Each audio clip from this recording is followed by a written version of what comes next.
going on, people? Welcome to United View and welcome to a brand new show. Cam here in the flesh to break it down. Your first time at UVHQ, what are you saying? This place is insane. I've been honestly waiting for this moment for months. Got the big tactics pad out. Oh, this is going to be good. He's got the new toy. Like I said, we can't just rely on KG for tactical breakdown. Can't be done. There's too much bias. There's too much craziness. There's too much just not knowing what's going on. To be honest, no offense, KG, but it's true. But this is, like I said, we want to keep leveling up here at United View HQ. We want to keep giving you guys that A1 content. So I brought Cam straight down to dissect and see how this goes down. Look, last game, Brighton moved to us differently. 4-0, thrashing. Potter ball was insane. How did they do it? Well, I think straight away from the start, they set up in their 3-4-3. Obviously, the front three playing fairly narrow to try and get in the gaps. These wingers, the gaps between our fullbacks and centre-backs either side. But right from the start, when they're playing out from the back three split really wide, especially Cucurella on the left. And let's say they're playing out down this right-hand side for them here. What United would do, Ronaldo goes and pushes up on Lewis Dunk. Fernandes pushed up to Veltman. Mata looked up on Caicedo, who dropped in. And as Basuma dropped in, we've got McTominay pushing up there. And what that meant was that all of a sudden, Nemanja Matic is covering all of this area here in front of the three Brighton players. So what we've got then is this entire area, because the United defenders didn't want to go in and engage. Matic is trying to stop that whole area by himself.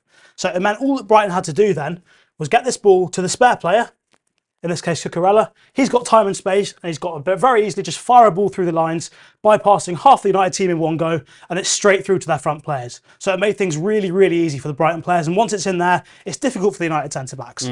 And I think one thing we've seen quite often throughout the season with the United centre-backs is they don't really know when to go and push these players dropping in and when to leave them.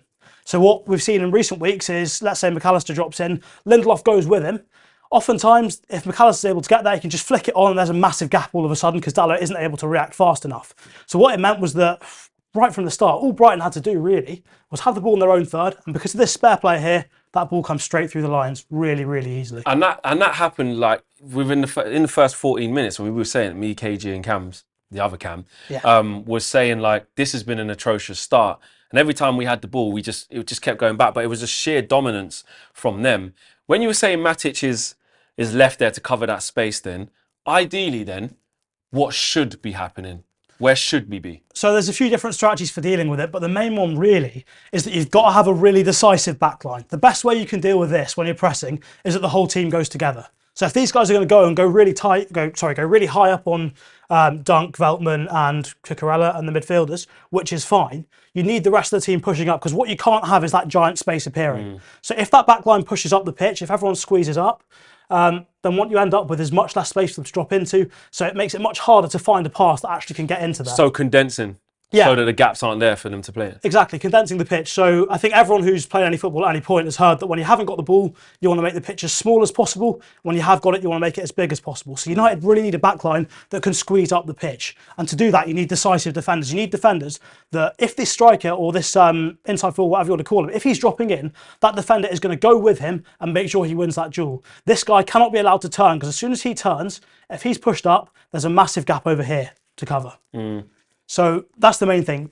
Getting defenders that are much more decisive. And I think there's been quotes that have come out in recent times about Lindelof in particular from Rangnick, that he thinks he's an all right defender, but he's not decisive enough in those situations. And if you're pressing, if you are going high up the pitch, you need someone who is going to be able to just put their foot in and do it. As soon as you've got doubt in your mind, you're not sure, you get caught in no man's land, which is what happened for Maguire for our first goal against Liverpool 3 minutes in. Yeah. So you can't have doubt and you need to be decisive. That's the main things from a defensive point of view there. I remember as well, and then you bring in individual mistakes on top of that. I remember a time when, the ball comes over to Varane, over the top, left foot, goes with his wrong foot, Welbeck's in, puts it over the bar. But also, you can't legislate for people, one, not doing your job properly in terms of where to be. So collectively as a team, we ain't got an absolute clue where to go because we're all individuals.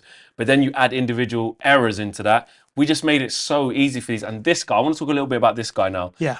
About how effective he was and how he managed to do it. Why was he able to give Elanga and Dalot such a torrid time, and Trossard as well? Why was our right-hand side absolutely destroyed? So it was a really nice, from a tactical point of view at least, not to watch. It was a nice sort of quirk of the way Brighton play, and that they've got a lot of freedom. A lot of teams these days tend to build up in sort of a back three or a back four, and it's fairly rigid. They don't really change from that. Brighton, what they did against us and what they do in most games is that they're really, really fluid. The players they've got on the pitch are really intelligent tactically, so they can change what they do depending on what the opposition are doing. So if United are pressing with one player, so just Ronaldo, so we bring Fernandes back here in this situation. If United are just pressing with Ronaldo, this guy will push up the pitch because all they need is one extra player here. So he's off because they've got the two there. Yeah, so what they did, they've always got a spare man, whether it's these two forming the spare man there, if it's just Ronaldo. Sometimes they even use Sanchez as part of that to form a spare man as well, which again is the importance of a keeper with good distribution. We'll get to that. We'll get to that in time. But yeah, so in terms of when Brighton were attacking, this was often the shape that United sort of kept ourselves into. We had these guys a little bit deeper and Alanga a bit deeper on this side. But what it meant was that because we were only leaving Ronaldo up the pitch here, this unit of Brighton was able to handle him defensively. So that's Dunk, Veltman, Bissouma and Caicedo. They stayed really tight on the defence. So what that meant was that was a platform for everyone else to go forward, because as soon as United win the ball back, the only place we can put that is into Ronaldo, unless he's going to run the channel. And even if he runs the channel, he's not going anywhere because this guy's able to follow him very easily. Yeah. So unless that goes into Ronaldo and it's perfect, which is basically impossible to do, Brighton win that ball back straight away. So it choked United. And that's what happened. Yeah. That's what happened. We were choked from in every respect. So what they were able to do then, because these two and these two have taken care of Ronaldo, there's no point in him being there. He can go and push on. And so if he pushes on, Trossard doesn't need to be there because the width's coming from the wide centre-back here. Cucurella going on down the line. So Trossard can come in here as well. So then from three players between the lines initially, you've ended up with a fourth. Yeah. So when Mata wasn't really contributing too much defensively, but between McTominay and Matic, they've got to deal with all four of these between the lines, which is a massive, massive problem. And then in terms of the wide players either side, we had another problem. So obviously defensively, you want to be as compact as possible. You want to defend, if you can, fairly narrow. So if the ball's, let's say the ball's out on this side, we want to be fairly narrow. Let's say not really defending too much more of the width of the pitch than that. And Brighton sort of play into that because obviously Gross is sitting in between Telles and Varane, so it pulls them in. However, United know, and this is where the individual quality of player starts to come into it, if that ball goes out here, Telles' first job, as soon as that ball goes out, what you've got to do if you're playing narrow, he's got to sprint out there. Yeah. And as soon as you leave Telles in a 1v1, you're in trouble. Game over, yeah. Game over. And that's another thing I thought Brighton done so well, was create loads of 1v1 situations with us. And not just 1v1s, then with overloads as well. Exactly. And people being able to, help out the player who was on the ball and just give more options. So centre-back wise, yeah, they've got to be so aggressive and, they've got to be on the front foot. They've got to be more engaging. Because all I saw Brighton doing was knocking it about in this area. Grob was getting time of his life. Welbeck was, trying to dink the keeper, having flicks. McAllister buzzing about. Trossard almost sat Lindelof down a couple of times. Yeah. Then you got Cucurella coming up into that. Veltman didn't even go. Yeah. Barely. It was all coming down that side. So those two sat in a back two. So they're basically playing with a back two for most of the game. Yeah. And what it meant was that obviously because Telles is getting dragged out here to march, he's got to go as soon as he can. He's in a 1v1. Varane's thinking in his mind, and this is where the mental side comes in. I cannot leave him 1v1. He's getting done every time. Yeah. Because he's got to then deal with Gross, he's got to deal with Welbeck, and he's got to help out Telles. So as soon as what he's got to do is he's got to go out here, try and help out Telles. He's got to be close enough. And as soon as he gets closer... He fell over one time. Yeah. And it was in, he tried to slide in, and I think that was when Welbeck was free. He tried to think to keep, taking the absolute piss out of us. Yeah, it was bad because as soon as he's got to come in here because he's worried about him, there's bigger gaps elsewhere to play through, and that's why they were able to play through us so easily. But the other thing for United was, which Brighton's setup just caused us all sorts of problems with, was that even if we did win the ball back defensively, look how many players they've got across the width of the pitch. So any time, if let's say Varane's got the ball back here, they've always got 2 or 3 players around the ball. And normally, to be fair as well, because Mata wasn't staying high, one of these guys would push up as well. So they've always got that counter press set up. And that's what the best teams can do. Yeah. The best teams in the world, they don't wait until they've lost the ball to then think about pressing and counter pressing. The conditions are there before they've lost the ball. So the players are in the right position so that as soon as they've lost it, as soon as that ball's there, 2 players in straight away. And it's impossible for United to progress the ball. And these guys win it back in a high position, couple of passes they're in. So that's the big thing that Graham Potter's doing that United aren't doing right now. And it's weird because when Ralph came in, if we hear him talk about gegenpress, we hear him talking about all these zones and, wanting players in this box-like manner. So when he tried to play the 4-2-2, it's almost like you've had players in the boxes, in the central areas where we could try and create those positions where it kind of worked for half an hour, that famous half an hour against Yeah. Palace that we shall not talk about. But when you've got your players closer together and you create them situations more often than not, when you lose the ball, you don't have to be reactive because you've already been proactive in trying to create a situation that's ready for when you lose the ball. Exactly. So it's a win-win because in possession you've got players close together so they can play nice combinations. But also as soon as you've lost it, you've got players really close to the ball. But the foundation from this comes from number one, having this bit really solid, because if this is solid, there's no easy out ball. And number two, making sure that these guys know what they're doing. Because Brighton, they're really, really fluid in the sense that sometimes he popped up here, sometimes he's inside. But if you're going to be fluid, every single player has to know what their responsibility is. They have to know when they lose the ball, what they're doing, because they may be in someone else's position. So it's all very well saying that he's a centre-back, so his job should be there. No, if he's playing up here, he's got to be able to play the role of someone who's playing there. So all these players can interchange. They're tactically intelligent, and that's what United are missing at times. And I think what you've got to do to create this is have a defined structure within which there's freedom. With United too much, there's a structure, but there's freedom. The freedom causes us to get disconnected. So Bruno, let's say Bruno's playing in the 10 role, he comes out onto the left side. If we then lose the ball, there's no one in the middle. So we can't get that counter press straight away, and that causes us a big problem. Structurally, it's just wrong.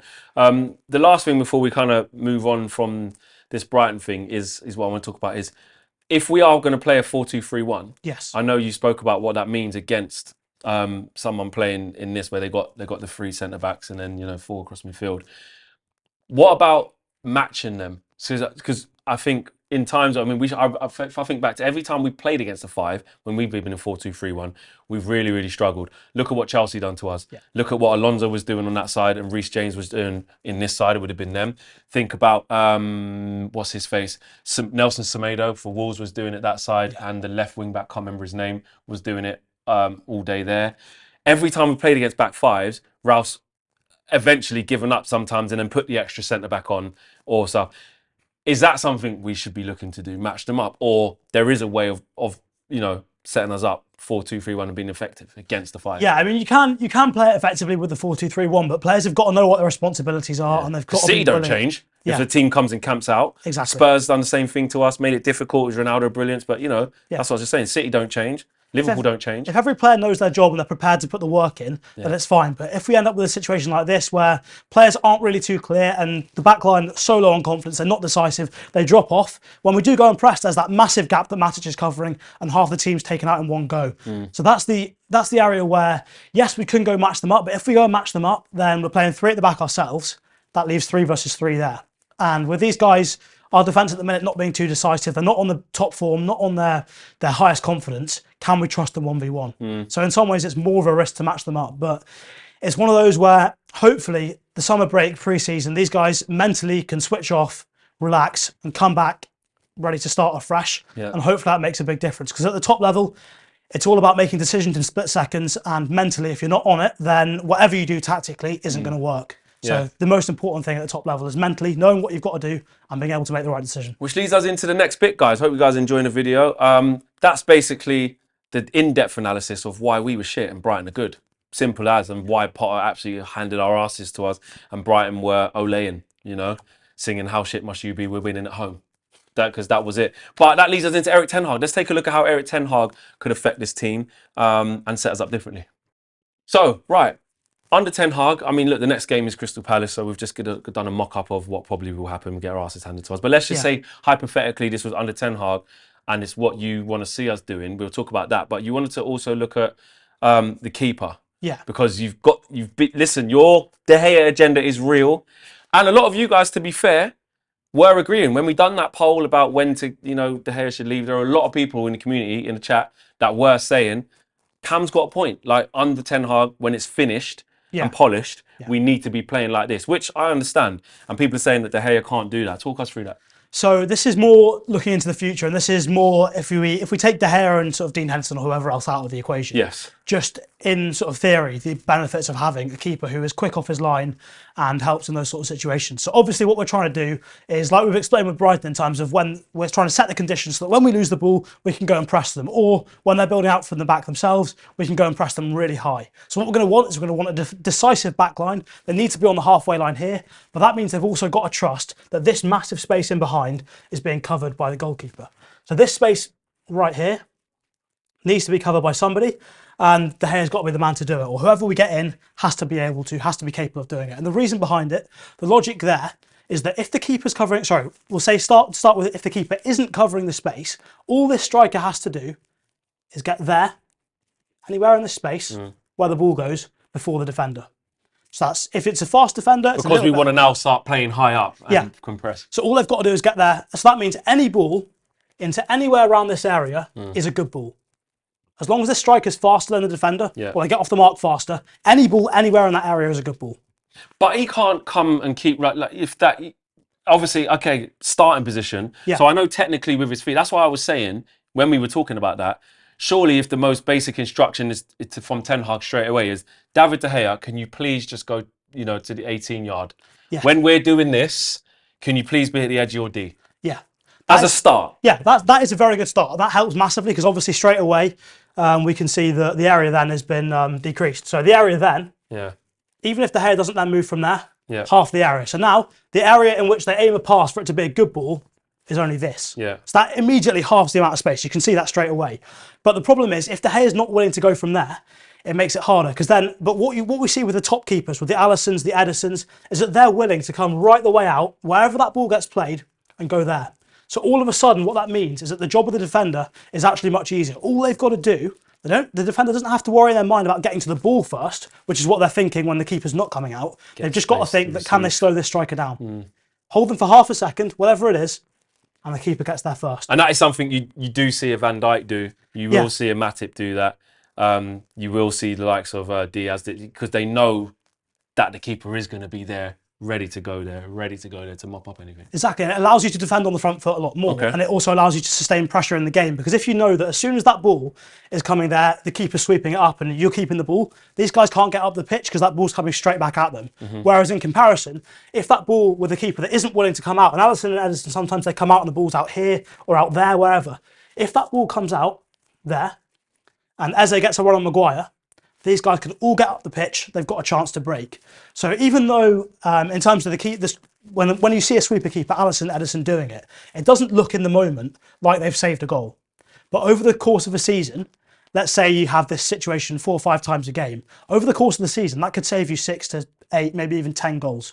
So it's not the effect of individually each time it happens. It's the cumulative effect over the course of a season and makes a massive difference. And then also, as well as that, it's the mindset effect it has on the defenders, which is a massive thing, because obviously football at the top level mentally is it's about making the right decisions and having the confidence to go and be aggressive on the front foot.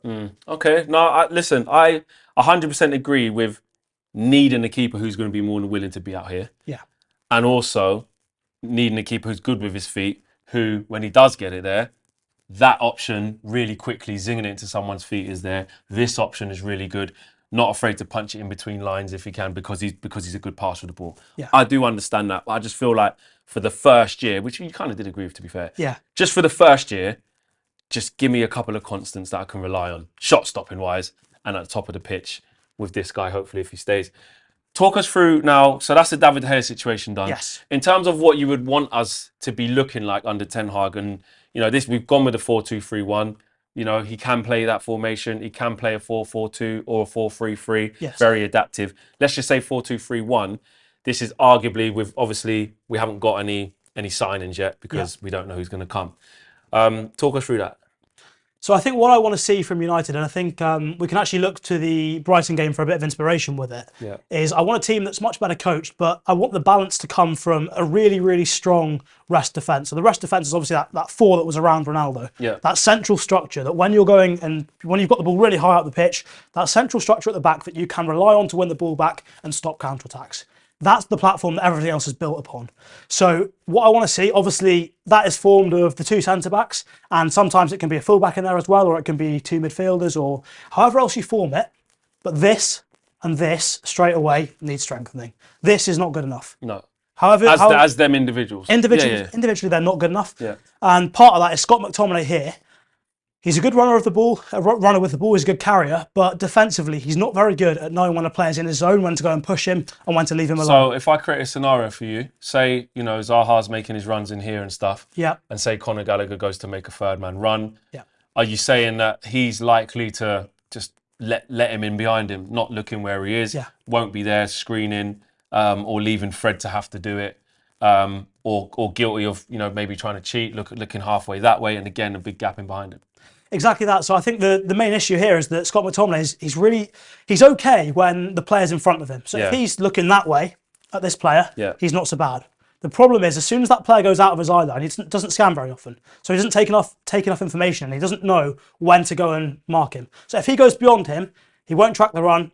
He'll just sit in his spot, which sometimes works against teams where there's a lot of passing going on and there's not too much of players running past him with the ball. But a lot of times when someone's in his zone and runs past him with or without the ball, he'll just leave them and let them go and not go and press them because he thinks it's more important to stay in his spot. So what he needs alongside him if he's going to keep playing, he needs someone in this role here as the 6 who is able to be vocal, be a leader and tell him when to go and do his thing. A bit more leadership could make him better, but ideally we get an upgrade on both him and him. That's the ideal. Fullbacks. So Where do we start? Because they're all awful. yeah. And this is assuming, again, guys, we don't know who's coming in. We don't know what the hell Erik ten Hag's going to do with fullbacks. But this is just based off what we have. If ideally Ten Hag could turn them into, let's just hypothetically say, because we know it's not going to happen, but he could turn these guys into what he would want them to do, what would they be doing? In fairness, I think Luke Shaw, in terms of on the ball, is good enough. Obviously, with him, there was a bit of a mentality issue. He doesn't always want to overlap. He doesn't always want to sprint. Yeah, don't see it enough, man. You always look like with him, he's always playing at 70%, and he's still a really good player. When he gets the ball, he can make some brilliant passes through the lines or whatever. But he just always feels like he's playing within himself. Yeah, exactly, and it's really frustrating. But in terms of what I want to see from the team overall, and the fullbacks are a massive part of this, is that what I want to see. My vision for United under Ten Hag is that we've got Sancho on this side, someone on this side who cuts in and creates on the diagonal, probably someone like Anthony, for example, who's able to get the ball, create on that sort of angle. But to allow these guys to cut in, what we're going to want is fullbacks that are able to come round, overlap, and take a defender away to make things a little bit easier. So we're obviously going to need, possibly on both sides, if we do it on both sides, we're going to need fullbacks that are capable of overlapping. Dalot, if he could sort his crossing, maybe. But that was meant to be what he was good at. Exactly. That's what I'm saying. So that's why these are hypotheticals, guys. Yeah. These are hypotheticals. But yeah, hopefully we need someone who's able to overlap, so athletically good enough to be up and down all the time, but also a good enough end product. I think Dalot, if his role was simplified so it's just cutbacks, I think he'd be fine. But crossing, it always ends up here or back here. Or goal kick, yeah. Yeah, it's bad. So I think we need that possibly on both sides. But another way Ten Hag could look to do it is a bit more like the Man City model. So what we could have is Sancho on this side, where he creates on the diagonal. That's what he's looking to do. So he's looking to cut in and create on the diagonal. Then on this side, what we could have is a winger who stays really, really wide, a traditional winger. So if you think about City, on the left side, they look to play combinations with the winger and Cancelo, whoever's playing left back, and the 8 on that side. There's a lot of rotation there. But on the right side, what they tend to do is leave Riyad Mahrez really, really wide, get him in 1v1 situations, and Kyle Walker doesn't overlap as much. Like the Real Madrid goal. Yeah, exactly. When he scored against that, he was real wide. And what Liverpool tend to do as well is when, let's just say, the centre mids have gone in and your 2 centre backs are high up, your left back, say that's Robertson, he's doing his thing over there with Mane or whatever. This right back, which is obviously Trent, he comes in here. Yeah. He comes in here a lot. It's not even always overlapping like a Reece James where he's doing that. What he's doing is coming in here. Cancelo or Kyle Walker, they come in here and create an extra central midfielder.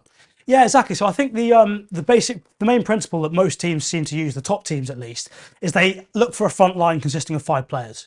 So for United, that will probably be Ronaldo. That will be Jadon Sancho looking to cut in and create somewhere in here. So that probably means a left back that's going to overlap. Yeah. That's 3 there.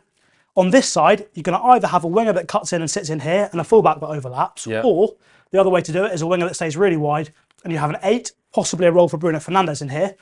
Which would be your Kevin De Bruyne or your Gundogan when he makes that third man run. Exactly. So what you'd have then is Sancho and Fernandes sitting in the pockets between the fullback and the centre back, looking for sort of gaps between the lines, and he can swing in those sort of balls that we see from De Bruyne. Yeah. And that's the way to do it. So what we're trying to do is create that front 5, whilst also having a strong sort of unit back here, to be secure on transition when we need to be. So that's the idea.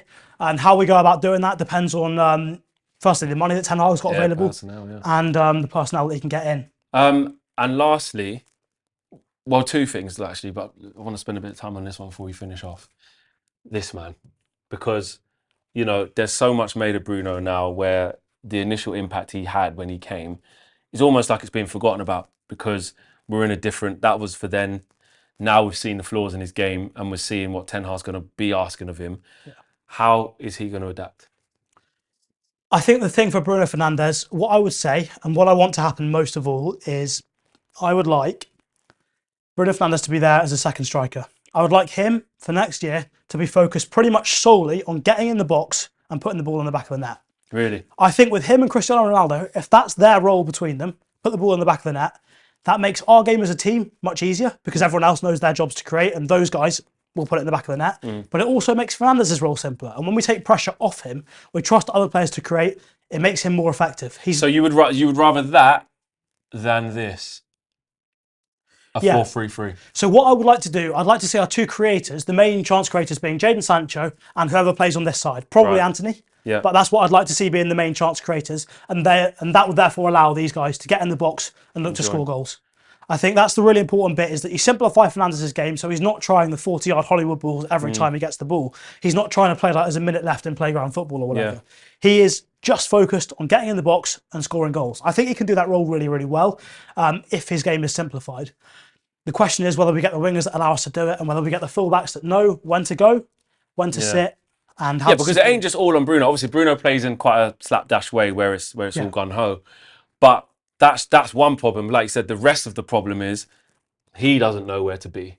Yeah, he doesn't know where to be. Not aggressive enough. These two wide open. Like you said, you got McTominay not looking. You got Fred running around like a madman trying to cover everything. It's just so imbalanced. And then you've got the main man, frustrated, arms up in the air, not getting much of the ball. Last one before we wrap up, Jadon Sancho. He's had a year. Obviously, first season, we always say give him that grace. He's had some decent moments, some bad moments, some illnesses, whatever. What's going to be important for him under Ten Hag, and what sort of player are you looking from him next year? For him, the most important thing we can possibly have is runners around him. Yeah. Players that... 'Cause he's not a runner, is he? No, he's not that quick. I mean, no. He's slower than a lot of people expect in the game. And he's not going to really beat anyone 1v1 for pace. But what he can do, because he's such a good dribbler, he's got such good ball control, he can attract players towards him, creating space for others around him. And that's what he needs, because he's good enough to get the ball under control, dribble, attract a few players in, but also then find a gap for a cute pass behind or a cute pass in there. He needs structure around him so that he can look up and know where players are going to be and make those passes. At the moment, it's too slapdash, it's too haphazard. At the moment, especially with Alex Telles, Telles never overlaps because he's not quick enough to get back. Obviously, he's then somehow never in the right place defensively either, but that's a different story altogether. But what Sancho needs is someone that is going to be reliable to overlap him, someone's going to be reliable to show for the ball in here and create space for him. So if Ronaldo and Fernandes are getting in the box and looking to score, centre-back straight away focus on them. There's a bit more of a gap between the lines. Sancho can cut in and hopefully look for shots on goal, or he can look for crosses to the back post.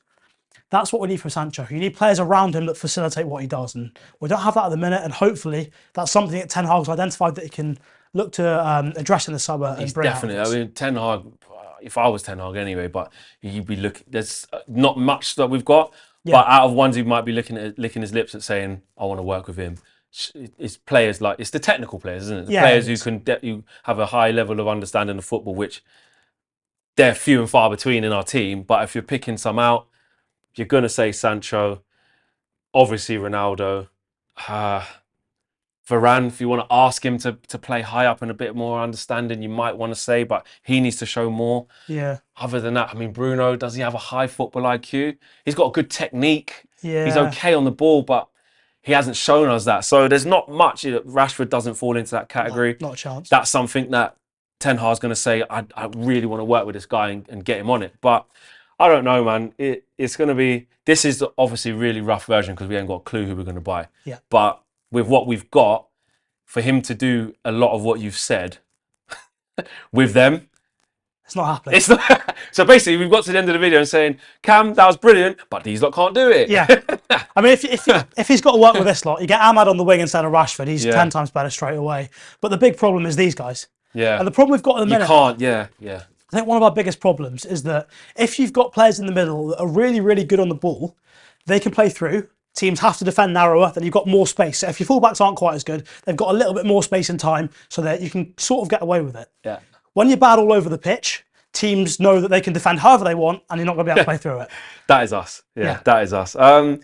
What a wicked video, guys! Hope you've enjoyed it. This is the new type of format. We wanted to trial it, see how you guys how you guys are enjoying it. Drop your comments and your views in the boxes below. Do not be afraid to do that. If Cam was rubbish, let him know. If he was good, let him know. They got a lot of love for you. You know what I mean? We've made sure KG didn't come to the HQ today at the same day because I don't know if we're ready for that yet. I don't know if a fight breaks out. 100%. We need that on screen first. Let you guys work it out before we get you in person. But there you go. Another edition down here in person to UVHQ. So much more coming. Smash a like on the video, guys. Subscribe if you are new to the channel. We're out of it. Peace.